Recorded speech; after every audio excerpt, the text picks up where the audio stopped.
सच पूछो तो मैं तुमसे इस तरह की कोई बात करने नहीं आया था, बल्कि मैं तो तुम्हें यहाँ पर यह बात बताने के लिए आया था कि तुम्हारा भाई अब बदल चुका है। घटिया हरकत की है कमाल ने, उसे तुम्हारा नहीं तुम्हारे प्यार का तो सोचना चाहिए था, बच्चों का सोचना चाहिए था, मगर कमाल तुम सबको धोखा दे रहा है।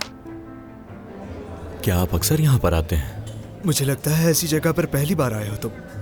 न जाने कई बरसों से मेरी ख्वाहिश थी कि अपने दोनों बेटों के साथ इस होटल में आऊं, और आज जब मेरा ये ख्वाब पूरा हुआ है तो मेरी खुशी की इंतहा नहीं। ये जो कुछ भी तुमने मेरे बच्चों के सामने बोला है, अगर दोबारा ऐसी हरकत की तो यहीं दफन कर दूंगा तुम्हें। क्या तुम जैसे कारोबारी आदमी को यह सब करना जेब देता है? कमाल, मेरी बात गौर से सुनो, ये बोली मत लगाना।